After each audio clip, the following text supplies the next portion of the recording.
Hi, Cadmus. Thank you so much for being on the podcast. I'm so excited to talk about your book. Thank you so much for having me. It's wonderful to see you and to be here. Absolutely. I love this book. I think it's super important and I love reading it and I highly recommend it. And will you talk a little bit about it and why you wrote it in the first place?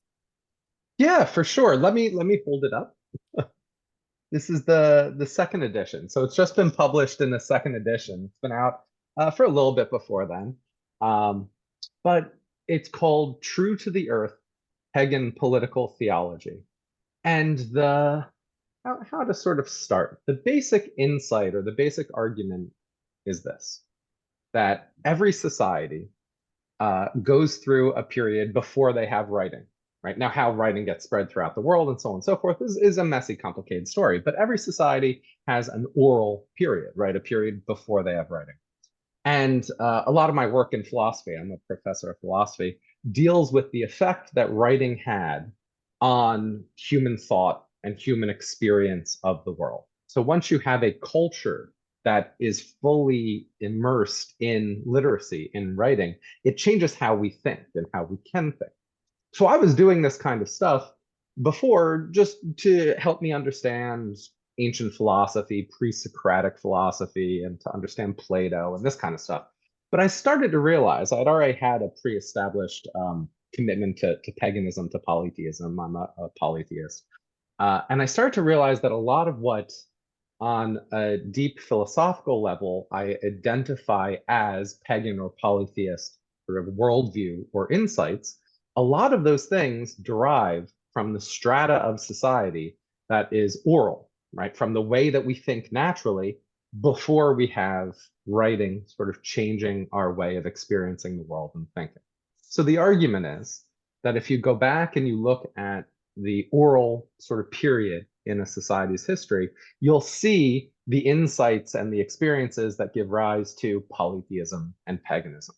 So it was an attempt to understand polytheism from the viewpoint of oral societies, and then think through the implications of that. Because a lot of what we've lost, both with writing and also with the dominance of monotheistic thinking, because a lot of what I sort of look at is the way in which monotheism dominates our thinking, even when we're pagan or polytheist, right? We can have a very monotheist metaphysical view and still have multiple gods and things like this. So I'm trying to get back to the idea of a sort of polytheist metaphysics, a polytheist or a pagan sort of fundamental sort of philosophy, and what that means. So a lot of what I started seeing was that when we transition into literacy and when we transition into monotheism, which happens a bit after, we lose a lot of these fundamental insights in relations to the world around us. So that's sort of in a nutshell what the book is about. I think it's so true and it's so important, I feel like, in these times, because I think about all the time how much like our culture and worldview are so monotheist, even if we're pagan or even if we're atheist or whatever. Like, it's so dominant in just the way the culture thinks and the way we all look at things, that I often think about like what was it like, before this kind of thing or outside of this kind of thinking. And I often think about like I don't see how capitalism would have evolved without it. It feels like it's essential to have this kind of view of like this is the one true way, and that automatically makes everything and everyone else lesser. And then this idea that also that we're separate from the earth, or like, somehow better than the earth rather than like made of the Yeah, earth. yeah. I mean, if I can sort of make some of these points a little concrete, hopefully. I'm a philosopher, so concrete is not always easy. Um, but yeah, absolutely, right? So one way to encapsulate what we inherit as sort of a unreflective monotheism. When I say like a monotheistic metaphysics, what do I mean?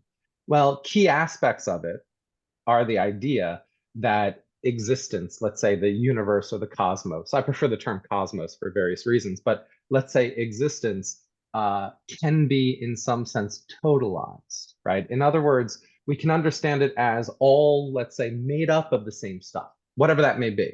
So that's what I would call a fundamentally monotheistic idea, that everything is made out of the same stuff, right? We can reduce it to some basic components or basic principles. Or the reverse, if we understand everything as coming from some given origin, right? The universe had one start, or the sort of nature of the universe is one. If we think that we can reduce all of existence to one essence, one nature, one purpose, one cause, if we think there are unified laws of nature. So this is the way in which you can be a hardcore sort of atheist, totally sort of scientific worldview as well, and still have what I would call a monotheistic metaphysics. If you think that reality is governed by a unified, consistent set of laws that are, at least hypothetically in the future, we may someday be able to understand this totality, then that's a fundamentally monotheistic view.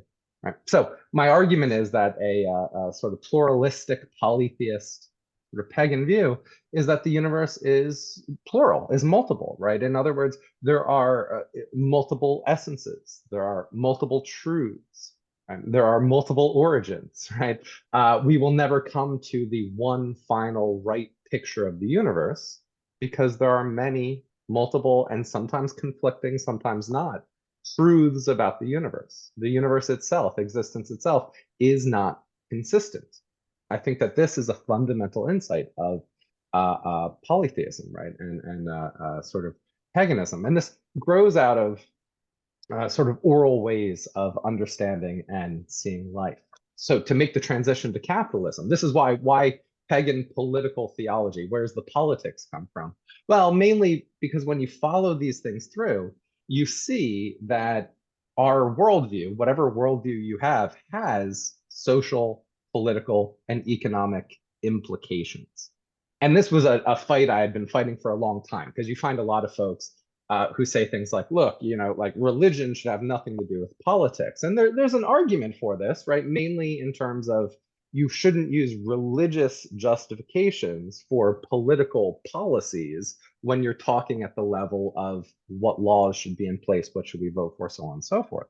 But certainly your metaphysical views, your theological views, your religious views should inform how you feel about, let's say, the environment, right? How you're going to approach things like global climate change and so on. If your attitude towards those things is not informed by what you think is ultimately true and what the ultimate nature of reality is, and that's what we're talking about when we talk about metaphysics and theology, if your fundamental view about the nature of existence doesn't influence how you behave socially, how you behave politically, then it's not actually doing anything for you, right? So part of the book is also to draw out the social implications of these views. And when we do that, so capitalism, you can look at sort of the damaging aspects of a totally dominant capitalism, right? Part of what occurs is that, I talked about a monotheistic metaphysics where everything is reducible, for example, to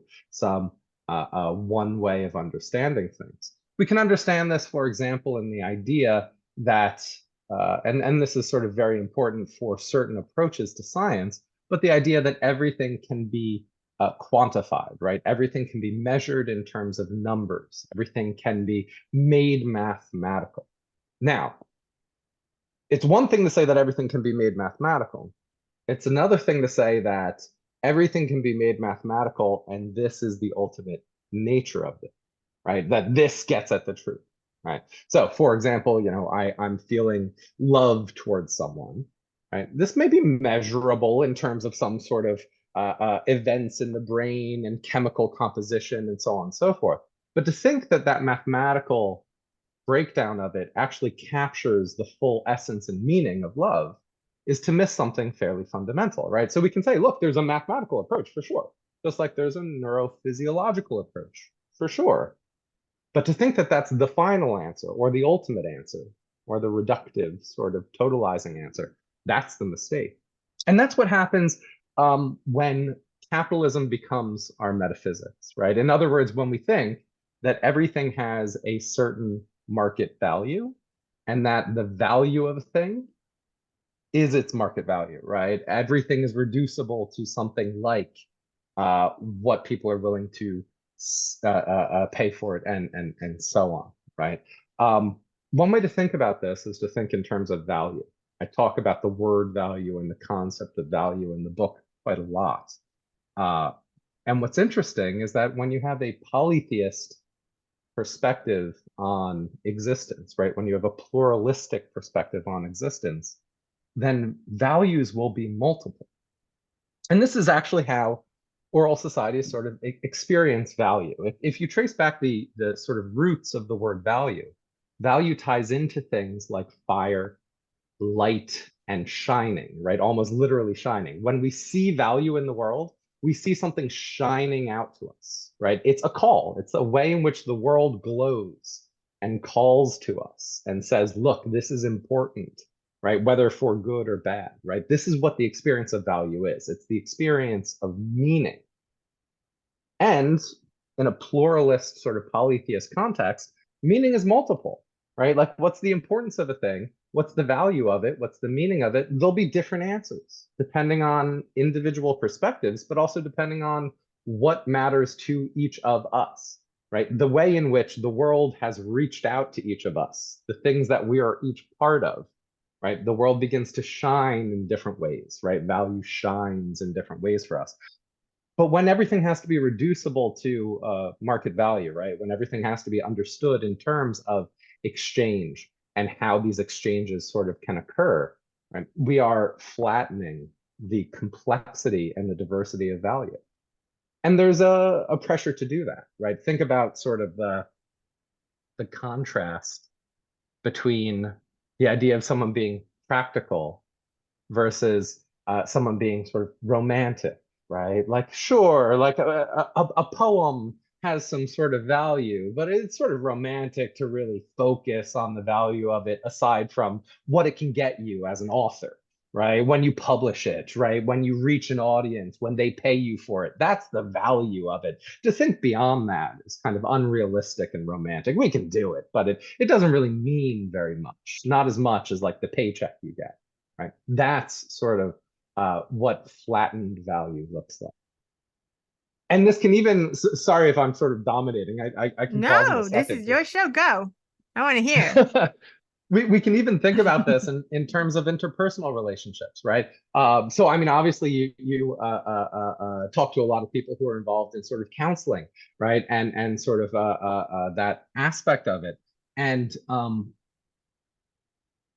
there's a certain way of speaking that has come from um, well, I actually think it comes from capitalism, but it's been adopted by certain approaches to certain types of counseling. Certainly not, I'm not aiming this at anyone on your channel or you or anything like that. But it's become sort of a pop culture sort of tool, and that's more how I'm thinking about it in terms of this pop culture tool. So, what am I thinking about? What I'm thinking about is the idea of relationships as investments. So you'll hear someone say, for example, when a relationship dies, whether it's a friendship or romantic or whatever the case may be, well, I realized that I was investing more than they were. And you'll sometimes hear the advice that when thinking about relationships, we should think about sort of how much you're investing and what you're getting out of it, and so on and so forth. But this is a incredibly sort of flattened understanding of the nature and value of relationships. Very clearly, what we've done is we've reduced interpersonal relationships to the market model, right? What am I paying? What am I getting back? I'll laugh at your jokes if you drive me around because I don't have a car, right? And sort of here's what I pay and here's what I get, right? And if you ask yourself sort of what is lost there, all kinds of things are lost. But at the most basic level, what's lost is connection, right? Is the idea that relationships actually have to do with sort of a intertwining, right? We become part of each other. We become, in some sense, unified, not entirely, in complex and pluralistic ways. Right? And that's sort of what relationship is, this intertwining. And it can be that we have unhealthy intertwining. So we have to sort of navigate that for sure, without a doubt, right? But to think of it purely in terms of a market sort of process is to flatten out the actual experience of what it is to care about people and be connected to people, and sort of the complex multiple realities of relationships. So we see the way in which these sort of monotheistic metaphysics as embodied within capitalism can come to dominate even the way we think about like our relationship to our loved ones. Okay, I'll pause for a moment. Now you're blowing my mind. You're blowing my mind. I read this book, the first edition, which was a couple years ago. And there's a second edition. I'm assuming it happened because the first edition sold out. So congratulations. And the second edition, is there something different or new? Did you write an introduction or something for it that I've missed? Yes, yeah. So I had a good friend and a brilliant author write a foreword, right? Sarah Leone. She wrote a foreword for it, and then also I wrote a new introduction, sort of concept, putting in context a lot of what's happened since the first publication, right? So since the first publication, there's been a lot, right? There's been COVID, there's been Lord knows a million things. So trying to, put in context sort of how these major important world events relate to what I'm talking about in the book. And then, yeah, other than that, there's just sort of small changes throughout the book, a few things to be tweaked here and there, but nothing sort of dramatic other than the new forward, new introduction. And we also have to talk a little bit about this fabulous press, because if you should get me in touch with them so I can have more books that are on their press, because they seem to be doing really great stuff. Yes, yeah. So it's Gods and Radicals Press. And they have a website as well. I had written for their website for a long time before I first published this book. And the book sort of came out of a lot of the sort of things I was doing on their website, right? Things I was thinking about and writing about. But the idea is that it's Gods and Radicals. It's sort of polytheist, right? It's definitely sort of has a pagan perspective, and then applying that perspective to contemporary challenges, right? Contemporary issues, social issues, environmental issues, and so on. And a lot of their books are brilliant. I mean, all their books are brilliant, but a lot of them are doing some really innovative and interesting things with how polytheism, paganism, and that kind of stuff can be applied to contemporary issues. Yeah. Yeah, I really appreciate how it really is so different, like fundamentally in different ways of thinking. And I think this is such an important point, because a lot of the arguments that happen are all still happening within this monotheistic metaphysics, as you describe it, whether it's like, science versus religion, da, da, da, da. It's still like all kind of in this like binary, like, yeah, Yeah. monotheist metaphysics. And I think it's really amazing, even the attempt to try to get out of this, and to look, like you said, at the universe as having like multiple. I had never even considered that idea of like multiple inceptions of the universe. Like it's not just like a big bang and then everything existed, which of course makes much more sense to me. Like there's Yeah. obviously like, yeah, different unfoldings of different things, or like, when I think of, there's this show, I think it's called Invasion, where they have the aliens coming, but like the aliens are this kind of like weird interdimensional creature. It's not just like looks like us but small, and shriveled. Yeah. I appreciate that, because like why would it have the same kind of senses as us? Things like that. So like trying to get out of that, like, yeah, this like narcissistic worldview. Like God looks like us, and so do Yes. all the Yeah. aliens and everything, everything else, that was really just kind of childish. Yeah. Yeah. For sure. Right. And I mean, in the book, I try to look at both the sort of biggest levels. Um, so talking about things like the nature and origin of the cosmos and Big Bang type stuff, etc. But also sort of at concrete social sort of issues, but also bring it down to like the fundamentals of meaning and how we create meaning and what the nature of meaning is. Because you can see sort of in a very specific way this polytheism of an oral society if you think about the way in which they understand the meaning of words. So for example, uh, a lot of the place where you can see this, if you're like, all right, so what does the conflict between a rising literacy and the way it sort of allows us to think in certain ways sort of meeting a already present oral sort of culture, what does that conflict look like? And you see it in Plato, right? Plato is writing these dialogues about Socrates sort of walking around arguing with people. And, for a long time, we thought that this was just about different sort of philosophical proposals and questions. But actually, when you pay very careful attention to the conversations going on, what's going on is that Socrates and Plato were some of the first people, there are a few others, but in the ancient Greek context, some of the first people to begin to really appreciate the power and the insights of this new literate way of thinking, right? The type of thing that writing makes possible for us. One of the main things that writing makes possible is abstract general thought, right? Abstraction. And this is part of, by the way, I should say right off the bat, I'm not like anti-writing, right? I'm an author and you see all the books behind me, right? I'm a huge fan of writing. So the point of this is not, oh, we should never have developed writing. Let's go back, right? Let's all rejoin oral society. Yeah, that's certainly not the point. But as with all things, some stuff is lost, some stuff is gained, right? As we make changes. Uh, so Plato and Socrates were some of the first people to really be working through, although they probably didn't consciously realize what they were working through was the power that writing gives us, sort of the conceptual power that writing gives us. But they were working out the implications of this. So when you see Socrates in conversation with people, usually what's going on is that he's made a move that writing and literate thought allows. But the people he's talking to haven't made that move, right? They're not familiar with this sort of conceptual apparatus, with this way of thinking. So because of it, there's a disconnect. And the disconnect is between a literate society and an oral society. So to make this very concrete, Socrates almost always engages in the same type of process. He takes a thing, let's say courage, and he wants to know what courage is. So he goes to someone who claims to know what courage is, let's say a general.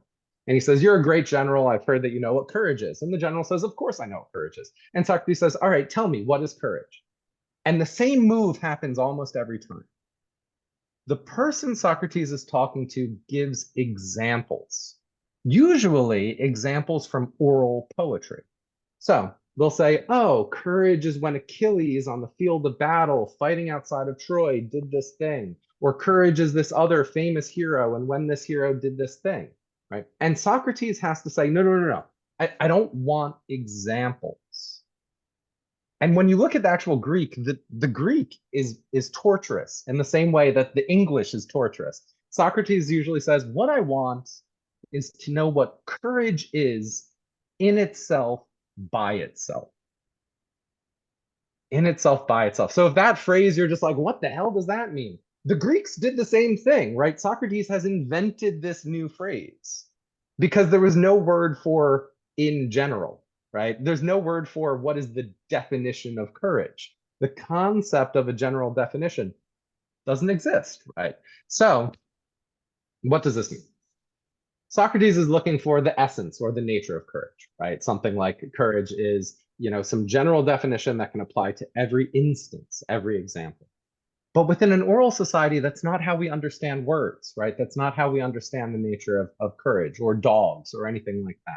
The way we understand these things is in terms of concrete, real examples. So courage is this guy named Achilles whose history I know. I know all about his personal sort of a story and his feelings and who he was connected to, right? This guy Achilles doing this thing, that is courage.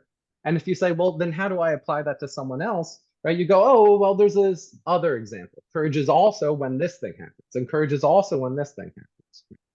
Now, how does that give us something like a concrete meaning for a word? Well, the thing you should think about, and I'm stealing this from sort of Wittgenstein, right? The philosopher Wittgenstein. But the thing you should think about is a rope and how a rope is not created out of, let's say we have 5 feet of rope. You don't create 5 feet of rope by having 5 feet long threads and then wrapping them all together, right? A rope is made out of many different threads of differing lengths, and they're all sort of woven together, but there's no one thread that goes through the entire thing, right? This concept Wittgenstein talks about when talking about meaning and definition in terms of family resemblance. So what makes all courageous things courageous?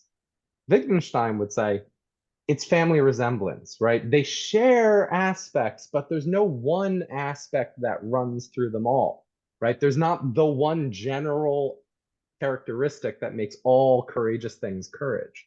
And the same thing goes for everything. There's no one thing that makes all dogs dogs. There's no one thing that makes all poetry poetry. There are family resemblances between concrete, specific examples. This is both a very sort of dry point about definition and how we can have an idea of definition without abstraction, right? Without universal, general sort of this applies to all cases, right? But it's also a very concrete example of what reality is like when you are not coming at it from an abstract, sort of general viewpoint, right? Trees are not all an example of one great treeness, one essence of treeness, one nature of treeness. No, they're multiple and diverse and increasingly diverse as they change and grow over time. And the thing that connects them all is like what connects a family, right? I'm very different from my great grandmother, let's say, right? But there are connections, right? And future generations will be different, and further back they'll be different. But there's connections that run through the entire thing that allows both for an ever increasing diversity and also groups, right? Family resemblance, right? Connections. I like that. It's beautiful. Oh, one other point, just quickly about Plato and Socrates. You don't have to be quick. You're blowing my mind. I love this. I could listen to you all day. Yes, yeah. Thank you. Um, One reason why the point I'm trying to make is, especially within polytheist contexts, sometimes fairly controversial and contentious, but also why it can be very confusing if you have a view of the history of religion and let's say metaphysics and thought, is that I just talked about Plato as embodying a literate sort of a worldview that relies upon a lot of the elements that I would call metaphysical monotheism, right? In other words, within my sort of categories, Plato and Platonism is monotheistic, right? It's metaphysically monotheistic, right? So certainly Socrates and Plato will talk about multiple gods, and Platonism, or what nowadays we'll call like Middle Platonism or Neoplatonism or late Platonism, right? All the various forms of Platonism will have multiple gods and believe in the reality of multiple gods and have, rituals for them and so on and so forth, right? So certainly the religious trappings of polytheism, of paganism are there. But metaphysically, and there are some people doing brilliant work arguing against this if you have like a careful reading of certain elements of Plato. And that's fair. I'm not saying they're wrong. I'm talking about how it's been inherited historically, right? How it's been understood and influenced society. Metaphysically, Platonism, as it has been historically and as it has influenced society, is monotheist, right? The idea is that there are certain ultimate things, ultimate truths, ultimate Mm. values. And these ultimates unify both each other's existence and all that exists in the world, right? Now, because of this, we end up with what I call late paganism, right? Late paganism is the paganism that survives that we find in Rome, let's say, we find in a lot of the Hellenistic period, right? It's still paganism, but it has been so heavily reworked and retrofitted based on new metaphysical philosophical insights, based on the work of Plato and Aristotle and their students, right? So heavily reworked that the inherent pluralistic metaphysics has been removed. Because if you look at the things that drove Plato and at least the depiction of Socrates we get in Plato, crazy about ancient Greek religion, a lot of these things, I would argue, are important to an inherently polytheistic worldview, right? A polytheistic metaphysics. So what drove sort of Socrates and Plato crazy about Greek religion, for example? Well, the gods like flit around and change all the time. They appear to humans, they talk to humans, they have whims, they have desires. They might appear as one thing at one moment and another thing at another. Zeus, right, is famous for this, usually for the sake of like various love affairs and or rapes and Lord knows what else, right? But Zeus will be a bull at one moment and a golden rainstorm at another, and so on and so forth. This drove Plato nuts because the idea was, look, the gods have got to be perfect, and perfection can't change. If something is perfect, any change is a change towards imperfection, right? And the gods have to be perfect, so they have to be ethical, right? They have to be good, which means that they can't lie. So if they appear in an illusion, that's lying. That implies lack of perfection, lack of power. There's a whole history of these theological arguments about what perfect gods can and cannot do. And the problem is that the Greek gods aren't perfect. And I'm just going to lay it out. They aren't, right? In fact, my point is that this idea of perfection is a monotheist idea, right? It's an idea that would not have existed and does not exist in oral contexts. The idea of an abstract perfection. Because this is where, at least Plato was incredibly consistent in thinking through the implications of this type of perfection, right? Whereas later versions of Platonism, let's say Christianity as a version of Platonism, which is an argument you can make, and it's certainly one I make. They give up on this basic insight, right? But Plato at least was honest enough and committed enough to say, look, if something is perfect, it can't change. If something can't change, it can't have desires for you. In other words, it can't give you laws. It can't punish you. It can't reward you. It can't listen to prayers. It can't answer prayers. Perfection doesn't do anything that you want a God to do, right? If you go to any church, you're going to want your God to be a certain way, and a perfect God can't do any. It can't love you or hate you or be sad or want good things for you. All the stuff that worshipers want, perfect gods can't do. And Plato was at least consistent with this, where he said, look, we can still talk about the gods, but these are lower things. The real perfect holy things, the real highest things, they don't change and they don't have desires for you and they don't punish you, and so on and so forth. So you get all of this. Whereas to have a real sort of polytheistic view where you're not committed to this idea of an abstract perfection, right, is to have a view of the gods as messy, as changing, as having whims, as being hard to understand, right, as being what later will get called imperfect. But I would say at this level, we could just call it real. Because I think the deepest point, and this is me at my most snarky, let's say, the deepest point is that a perfect God or perfect thing, and I use this phrase fairly often when talking about it, is an impossible monster, right? This is something that we can say nothing about. What color is it? No color, right? Well, what does it want? Wants nothing, right?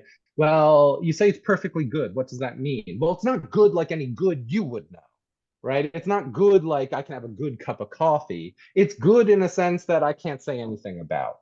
Okay, right? The more you push for details, the less content there is. The perfectly good, eternal, unchanging thing is an empty collection of words that mean nothing. There's no content there.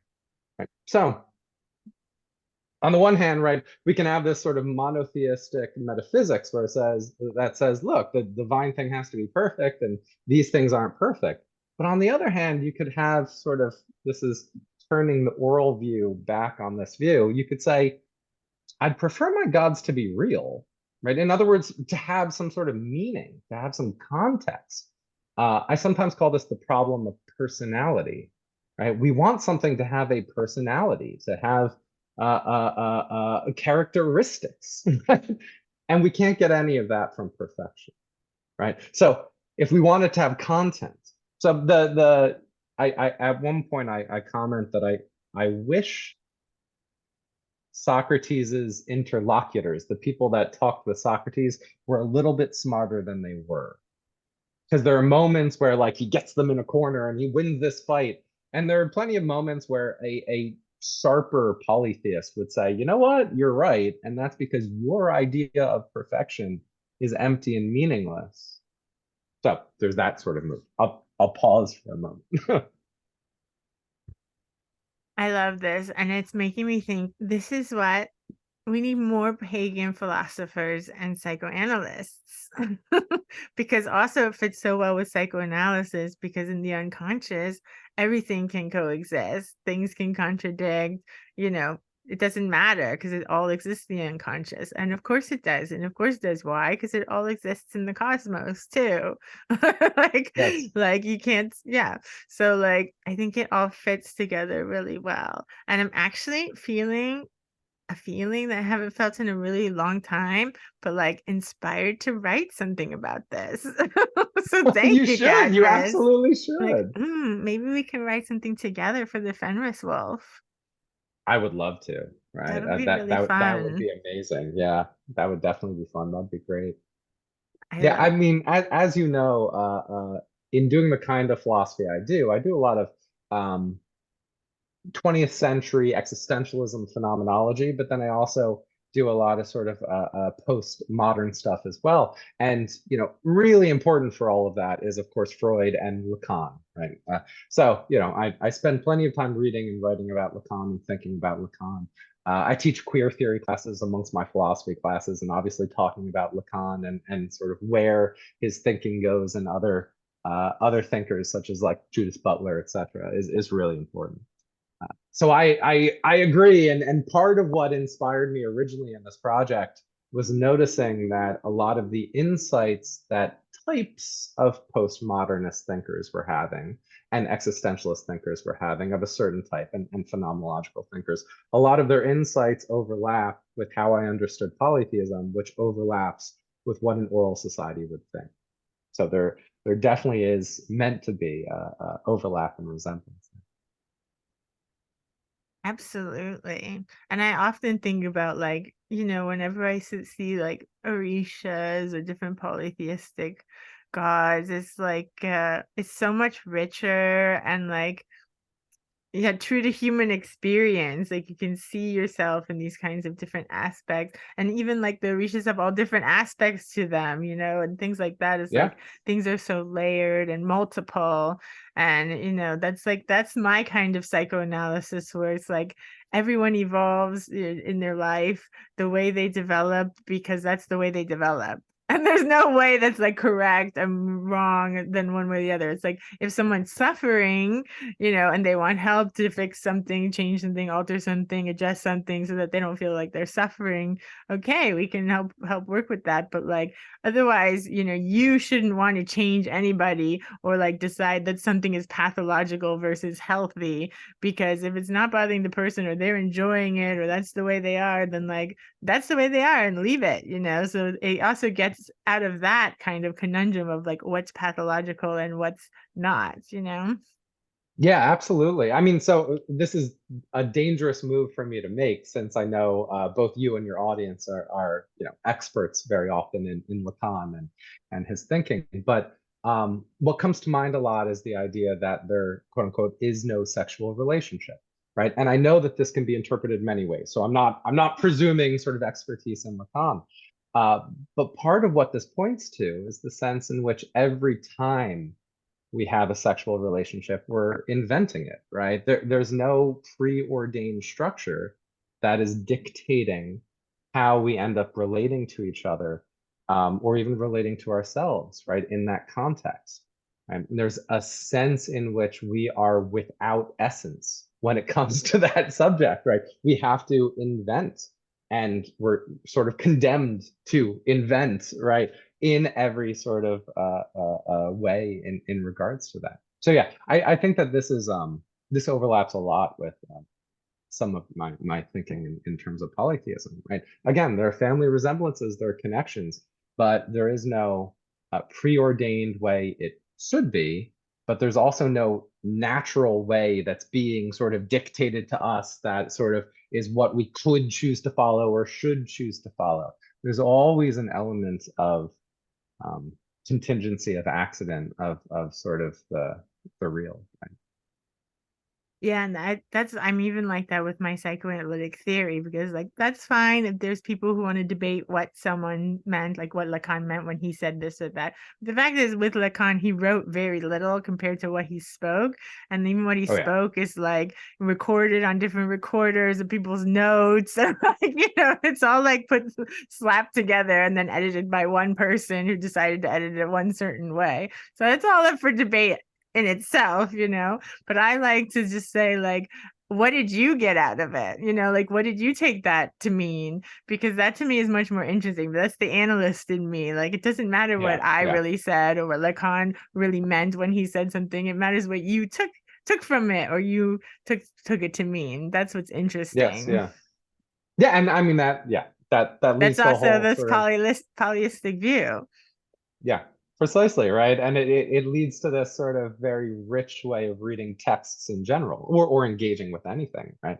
But we find that in, folks like Foucault and Derrida and so on and so forth, where it leads to this interest in the multiple meanings of a text, and the openness of a text, that we can't keep the text closed. Um, and therefore there's always different ways of engaging that will reveal something new, right? The text is kind of perpetually self-unfolding. This is how I think about the cosmos, right? I'd mentioned I prefer the term cosmos to universe, right? And on the one hand, it should be obvious why universe would be a dirty word for me, right? Uni, right? Unified, right? Universe is literally a unification of all verses, of all turns, of all ways, right? We can think about verse in a few different ways, but it's the unification of these verses. Whereas cosmos, if you dig into the origin of the word, it's an ancient Greek term, and it comes from, in Homer, this term for weaving. And it is specifically Mm, applied to beautifully woven hair of horses, right? The idea that you would mm, weave the mane of a horse. And then it comes to eventually mean woven hair in men and women, right? Beautifully woven hair. Right? But there's this image of the weaving together of multiple things that's not a domination or reduction of them. It's not a totalization of them. And that's the cosmos, right? The cosmos is woven in and out of itself, right? And is this increasingly complex, increasingly sort of pluralistic unfolding. If you picture just sort of a perpetually unfolding richness, right? That's how I think about the cosmos. Because this is what we get from pagan myth too. Like, think about, obviously I draw on a lot of Greek stuff because we have it written by societies that still took it seriously, rather than recorded by, people who are in the society to convert them, right, or to dominate them. So we have insiders writing the stuff down. But if you think about like Hesiod, the Hesiod story is that the universe comes out of the bodies of gods having sex, right, and having children and giving birth. And each generation is more complex than the next, and messier, right? Complex in good and bad ways, right? But each time, right, there's a new beginning and a new complexity, and new things come to appearance.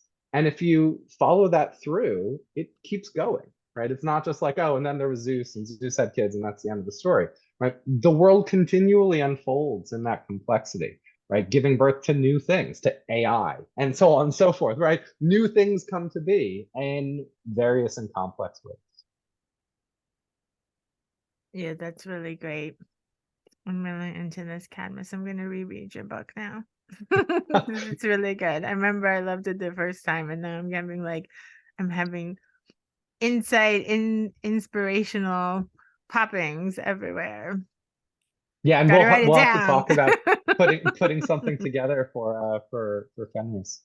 Yeah, because it's so good. It's so important. And I feel like this is such a fundamental thing also, like this idea that people have that like I will find the thing that will like fix all of my problems or like solve everything for me. And like that can't it doesn't exist. So that is Yeah, also this kind of monotheistic metaphysics that like something is something is it yeah, and that will solve everything or make me feel better or whatever it is that people imagine. And it's yeah. like And I mean, no, go ahead. no, it's just like if I could get people like to like understand that that's never gonna happen, like then my job is done. Like stop trying to find the thing because it doesn't exist. Yeah, absolutely, right. And I mean, obviously, it's in pop culture. Everyone's looking for their like purpose and meaning. But it's also in occultism and it's in religion, right? If you find the right relationship to the right God, suddenly everything will be fine. Or if you find your fate, your destiny, your true will, your one nature, right? All of these ways of trying to make us less than we are, right? Trying to make us less rich, less complicated than we are. Because, richness and complication is messy, right? Mm. But it's also so much fuller, right? It's so much more fruitful than to be like, I've uncovered my one true will, and now all of my life and my relationship to the whole universe makes sense. Now, I'm a much messier person than that, right? Much more complicated. So yes, yeah, I think that it's a really important point, right? There's not the one path, the one thing, the one God, the one will, the one soul, right? That will unify us, that will make it all make sense. Yeah, or the one product. If I could just buy Yeah. that car or get that girl or whatever. Yeah, yeah. Because think about like why does something like capitalism, for example, appeal so much? Part of the reason is that it simplifies in a fundamental way, right? Like I can look at my bank account, I can look at my net worth, I can look at my taxes and know exactly what I'm worth, right? I can look at my paycheck, my Not salary, much. right? Yeah, yeah, exactly. Not I not was a whole thinking when you lot, were but talking about that, well, writing, occult writing, and academic writing doesn't really pay that much. So I guess yes, our yeah, ideas are precisely. worthless. But I mean, at Mhm. least I would know my place, right? At least I would know sort of where I stand and what I could do to try to improve my standing. But it's nowhere near that simple. And yeah, And also to actually get the worth in that way, like the monetary way, we would have to like change who we are and like not be thinking about like pagan philosophy and psychoanalysis. yeah, You know what I mean?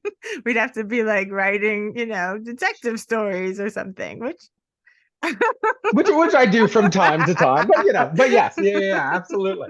Um, yeah, I mean, I certainly would never have gone into academia to be a professor, right? And to study philosophy of all things. Yeah, not the path to increase your value if you're thinking in terms of capitalism. no. Well, same. But anyway, all my favorite people are, yeah, apparently worthless. Yeah, precisely. Yeah, all the best people have low market value. At least our relationships are real connections and we're not just exchanging goods. Yeah, yeah. Because notice, again, if you think about what abstraction does to us, it distances us from things, right? And this is where sort of thinking about the world comes into play, right? I call it true to the earth, and this is drawn from a quotation from Nietzsche. But in Nietzsche, right, in this quotation, he says, I beg of you, please, this is a paraphrase, but please remain true to the earth, right? Rather than worshiping, I think the phrase he uses is the entrails of the infinite or something like that, right? So the idea that, stay close and true to the things that are around you, the things that are concrete, the things that are real. So yeah, we end up being distanced. And that's what happens in that sort of element with our relationships. The reason why thinking in terms of investment comes up so often when relationships are falling apart is because it's painful, right? It hurts. We're literally, if you take literally my my talk of us being interwoven and interconnected, when relationships end, we're losing parts of ourselves. We're ripping parts of ourselves off. It's painful. So it can help to try to numb ourselves, to be like, oh, well, this is just breach of contract, right? This is just, It's just a business. failure of investment. What was that? It's just Yeah, business. Nothing it's just personal. business, exactly.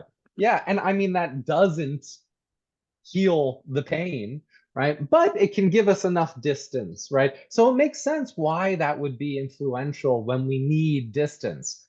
But you also see how that's incredibly malforming, right? It's a distortion of human experience because we don't have distance, right? We're enmeshed in the world, we're enmeshed in each other, right? A phrase I use in the book a lot and I'm a little obsessed with is that we're always interpenetrating and interpenetrated, right? We're always sort of messily mixing into things. We overlap and we sort of interweave. And that's messy and complicated and it's unavoidable. But if you can think of things in terms of abstraction, you can be like, well, what am I ultimately? I am, let's say, my mind or my soul, and it is separate from this coffee cup. And therefore, we've got this way of organizing the entire universe into discrete things.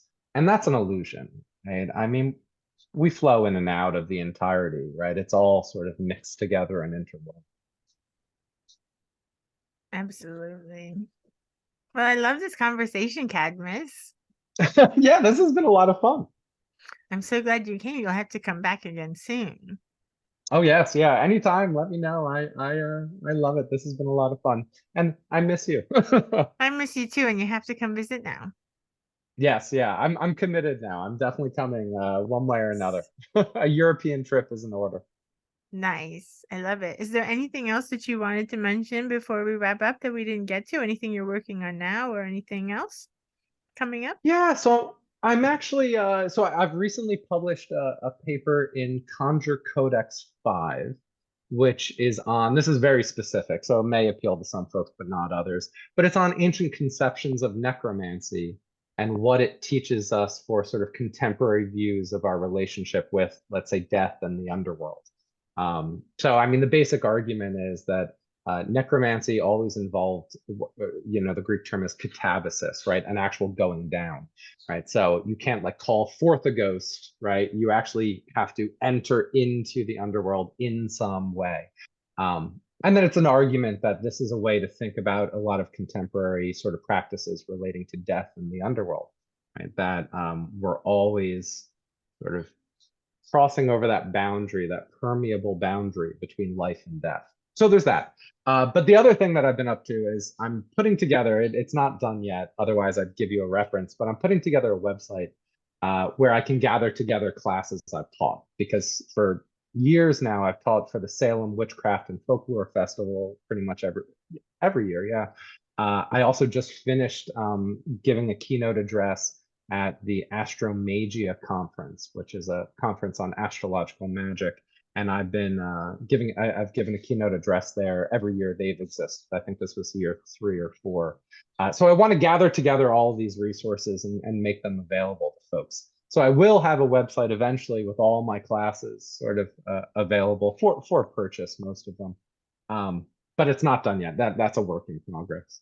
And Well, then there when are a it's few things I'm ready, writing, but those are projects for the future. come back and we'll promote your website. Yeah, that'd be great. I definitely will. Wonderful. Thank you, Cadmus, for being here. It was so much fun talking with you. Yeah, thank you so much, Vanessa. This has been wonderful. And we'll keep in touch about writing and visiting. Yes, yeah, about writing a piece for Fenris and yeah, for visiting and meeting your puppy. And also, Carl made me make sure to say he sends his love. I send my love as well, definitely. All right. And Linnea loves you too, because she loves everyone. Having not met her yet, but yeah, the nice thing It doesn't matter. If about cute you puppies want is that they to love us pet all. her, she loves you. She's super cute. Yes, yeah, the pictures are amazing. All right. Bye, Cadmus. Thank you so much.